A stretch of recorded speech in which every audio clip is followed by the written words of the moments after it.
বিশ্বনবী কাঁদতে কাঁদতে মাথা তুলবেন, বলবেন আল্লাহ, দুনিয়াতে সব নবীরা স্পেশাল দোয়া করেছে, আমি করি নাই, এবার আমি আমার স্পেশাল দোয়াটা করতে চাই, আপনি কবুল করবেন কিনা বলেন।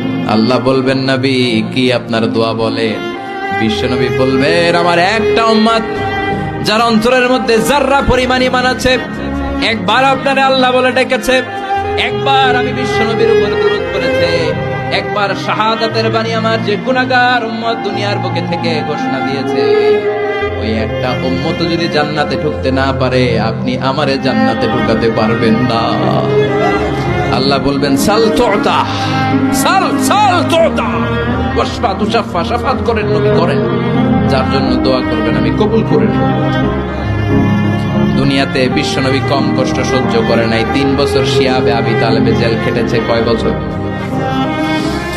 দুর্ভিক্ষের বছরগুলোতে বিশ্বনবীর পেটে দানা পানি ছিল না। কলিজার টুকরা হাসান হুসাইন কই মাছের মতো ছটফট করেছে, জামিনে ক্ষুধার জ্বালায় বেহুশ হয়েছিল। বিশ্বনবী যদি ওই স্পেশাল দোয়াটা করতেন, জান্নাত থেকে খাবারের বস্তা পাঠিয়ে দিত কে? ওই দোয়া করছিলেন? জেলখানায় আল্লাহরে বলছিলেন, আল্লাহ স্পেশাল দোয়া করলাম, জেল থেকে মুক্ত করে দেন, করছিলেন? যুদ্ধের ময়দানে নিজের দাঁত ভেঙেছে, উহুদের ময়দান সাক্ষী, বিশ্বনবীর মুবারক রক্তে উহুদের ময়দান রঞ্জিত হয়েছে। সেদিনও বিশ্বনবী ওই দোয়াটা করে নাই। চিল্লায় বলেন ঠিক কিনা? তায়েফের ময়দানে বিশ্বনবী কয়েকটা জায়গায়, 3 জায়গায় বেহুশ হলেন। বিশ্বনবীর মুবারক দেহ বেয়ে রক্ত ঝরলো। ওই কঠিন বিপদের দিনও বিশ্বনবী এই দোয়াটা করেছেন নাকি? কথা বলেন।